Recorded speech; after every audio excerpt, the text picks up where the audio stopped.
ગુજરાતના ખેડૂતો માટે માવઠાની ઘાતક આગાહી, ખેડૂતો એલર્ટ રહે। સૌરાષ્ટ્રના ખેડૂતોની જમીન હવે કોઈ પચાવી નહીં પાડે, મોટો કાયદો પાસ। લગ્ન નોંધણીમાં મોટો ફેરફાર, દીકરીઓના વાલીઓ માટે રાહતના સમાચાર। ટ્રેક્ટર ખરીદવા સરકાર આપશે 1 લાખ રૂપિયાની સીધી સહાય, આજથી જ ફોર્મ ભરો। કમોસમી વરસાદે આંબાના મોરનો સોથ વાળ્યો, ખેડૂતોને રાતા પાણીએ રોવાનો વારો। 23 ફેબ્રુઆરીથી ટેકાના ભાવે તુવેરની ખરીદી શરૂ, 1 લાખથી વધુ ખેડૂતોને ફાયદો। અમેરિકા સાથેના વ્યાપાર કરારથી સોયાબીન અને કપાસના ભાવ ગગર્યા। પંચમહાલમાં રખડતા ઢોરનો આતંક, ખેડૂતોનો ઊભો પાક અને જીવ બંને ભયમાં। ફાર્મર રજિસ્ટ્રીમાં નોંધણી ન કરી તો હવે કોઈ સરકારી લાભ કે સબસિડી નહીં મળે। હાલિયા ઘઉંના વાવેતરમાં મોટો ઘટાડો, દુનિયાભરમાં પ્રખ્યાત ઘઉંનું ઉત્પાદન ઘટવાની ભીતિ। નમસ્કાર મારા વાલા ખેડૂત મિત્રો, હું છું તમારો દોસ્ત અને સ્વાગત છે ખેડૂતોની નંબર 1 ચેનલ ટોટલ કિસાન ખબરમાં। સાવધાન ખેડૂત મિત્રો, એક તરફ કુદરતનો માર તો બીજી તરફ સરકારની ખિસ્સા ભરી દેતી નવી યોજનાઓ। અત્યારે વાતાવરણથી લઈને કાયદાઓ સુધી બધું જ ઝડપથી બદલાઈ રહ્યું છે। આજની આ 10 મોટી ખબરો તમને લાખોના નુકસાનથી બચાવશે અને સીધો ફાયદો કરાવશે। જો નુકસાનથી બચવું હોય તો વિડીયો ભૂલથી પણ સ્કીપ ન કરતા। ચેનલ પર નવા છો તો અત્યારે જ સબસ્ક્રાઇબ બટન દબાવી બેલ આઇકન ઓન કરી લો। ચાલો શરૂ કરીએ। સૌથી પહેલા વાત કરીએ આકાશી આફતની। મિત્રો, શિયાળો પૂરો થવા આવ્યો છે પણ કમોસમી વરસાદ આપણો પીછો નથી છોડતો। હવામાન વિભાગે ફરી એકવાર ઉત્તર ગુજરાત માટે હળવા વરસાદ અને ગાજવીજની આગાહી કરી છે। સાબરકાંઠા, અરવલ્લી, મહીસાગર અને દાહોદ જિલ્લાઓમાં અત્યારે વાદળછાયું વાતાવરણ છે। આ બધું વેસ્ટર્ન ડિસ્ટર્બન્સ અને સાયક્લોનિક સર્ક્યુલેશનના કારણે થઈ રહ્યું છે। તમે વિચાર કરો કે અત્યારે ખેતરમાં ઘઉં અને જીરું તૈયાર ઊભા છે, શાકભાજીનો પાક છે। જો અત્યારે વરસાદ પડે તો ખેડૂતના મોઢામાં આવેલો કોળિયો છીનવાઈ જાય। એટલે મારી સલાહ છે કે જો તમારો પાક કાપણી લાયક હોય તો જલ્દી કાપી લેજો અને કાપેલો પાક ખેતરમાં પડ્યો હોય તો તેના પર વ્યવસ્થિત પ્લાસ્ટિક કે તાડપત્રી ઢાંકી દેજો। નુકસાન થાય પછી પસ્તાવો કરવા કરતાં અત્યારથી જ સાવચેતી રાખવી સારી।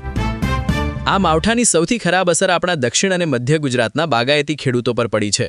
વડોદરા, ભરૂચ, વલસાડ, નવસારી, છોટાઉદેપુર અને પંચમહાલમાં વહેલી સવારે પડેલા કમોસમી વરસાદે ફળોના રાજા આંબા પર કહેર વર્તાવ્યો છે। આંબા પર સરસ મજાનો મોર આવ્યો હતો પણ વરસાદ અને ગાજવીજને કારણે આખો મોર ખરી પડ્યો છે અને કાળી ફૂગ લાગી ગઈ છે। બાગાયતી ખેડૂતોની આખી સિઝનની મહેનત પર પાણી ફરી વળ્યું છે। એક અંદાજ મુજબ આ વર્ષે કેરીના ઉત્પાદનમાં 30 થી 35% મોટો ઘટાડો થઈ શકે છે। અમારી સરકારને પણ નમ્ર અપીલ છે કે તાત્કાલિક અસરગ્રસ્ત વિસ્તારોમાં સર્વે કરાવીને ખેડૂતોને યોગ્ય વળતર ચૂકવવામાં આવે।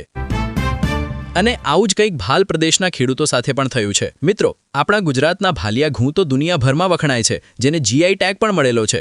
પણ આ વર્ષે કમોસમી વરસાદ અને ખેતરોમાં પાણી ભરાઈ રહેવાની સમસ્યાને કારણે ભાલિયા ઘઉંના વાવેતરમાં 16% મોટો ઘટાડો નોંધાયો છે।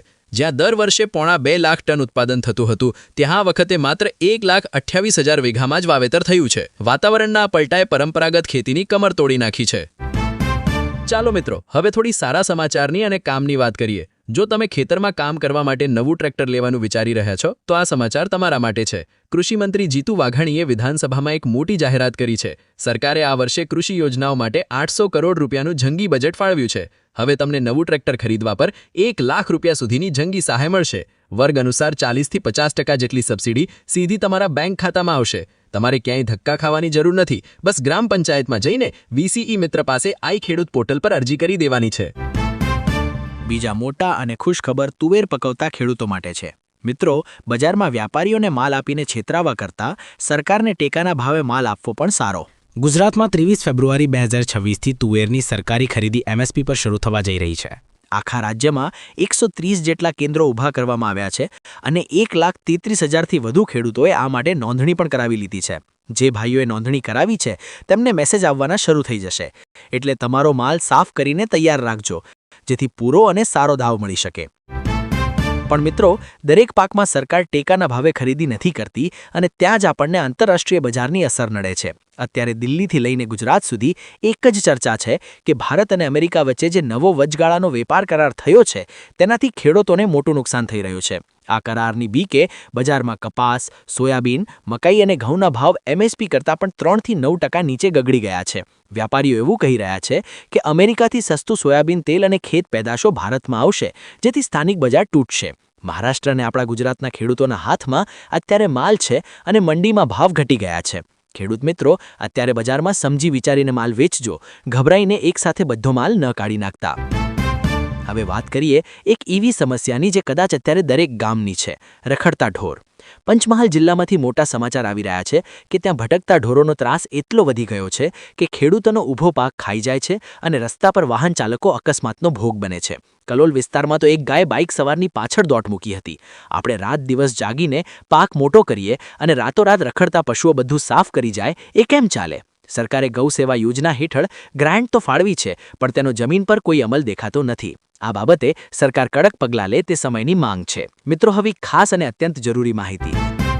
જો તમે હજુ સુધી ફાર્મર રજિસ્ટ્રીમાં તમારી નોંધણી નથી કરાવી તો આજને આજ કરાવી લેજો. સરકારે સ્પષ્ટ કહી દીધું છે કે જે ખેડૂતનું gjfr.agristack.gov.in પોર્ટલ પર અથવા સેલ્ફ ફાર્મર રજિસ્ટ્રી એપમાં નામ નહીં હોય તેને ભવિષ્યમાં કોઈપણ સરકારી યોજના, સહાય કે પાક વીમાનો લાભ નહીં મળે. આ એક જાતનું ખેડૂતોનું આધાર કાર્ડ છે. તમે તમારા મોબાઈલથી KYC કરીને યા તો ગામના CSC સેન્ટર પર જઈને આ યુનિક ફાર્મર આઈડી કાઢી શકો છો. આ કામમાં જરાય આળસ કરતા નહીં. આગળ વાત કરીએ તો સૌરાષ્ટ્રના ખેડૂતો માટે ગાંધીનગરથી એક ઐતિહાસિક સમાચાર આવ્યા છે. ગુજરાત વિધાનસભામાં સૌરાષ્ટ્રે ઘરખેડ ગણોત વહીવટ પતાવટ અને ખેતીની જમીનનો સુધારા બિલ પસાર થઈ ગયું છે. આ કાયદાથી જે લોકોએ ગેરકાયદેસર રીતે ખેડૂતોની જમીન પચાવી પાડી છે તેમને મોટો ફટકો પડશે. સરકારે કડક જોગવાઈ કરી છે કે ગેરકાયદે વેચાયેલી જમીન માત્ર 3 મહિનામાં મૂળ ખેડૂત ખાતેદારને પરત મળી જશે. જે ખેડૂતો વર્ષોથી કોર્ટના ધક્કા ખાતા હતા તેમના માટે આ એક સંજીવની સમાન નિર્ણય છે. અને છેલ્લે ખેડૂતો અને દરેક સામાન્ય માણસના પરિવારને સ્પર્શતો એક મોટો કાયદો.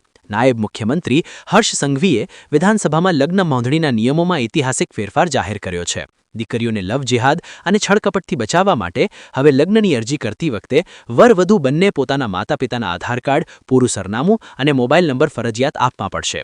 એટલું જ નહીં, અરજી કર્યાના 10 દિવસની અંદર બંનેના ઘરે અને મોબાઈલ પર સરકાર તરફથી નોટિસ મોકલવામાં આવશે કે તમારું સંતાન અહીંયા લગ્ન નોંધણી કરાવી રહ્યું છે. આ નિર્ણય ખરેખર આવકારદાયક છે, જેથી મા-બાપને અંધારામાં રાખીને કોઈ કાવતરા ન થઈ શકે.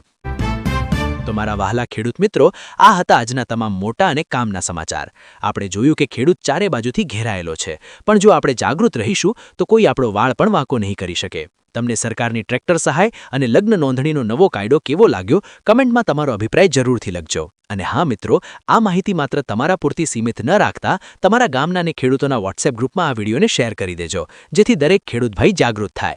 વિડીયો પસંદ આવ્યો હોય તો લાઇકનું બટન દબાવવાનું ભૂલતા નહીં. ફરી મળીશું નવી, સચોટ અને ખેડૂતોના હિતની માહિતી સાથે. ત્યાં સુધી તમારા દોસ્તને રજા આપો. સાવચેત રહેજો અને સુરક્ષિત રહેજો. રામ રામ. જય જવાન, જય કિસાન.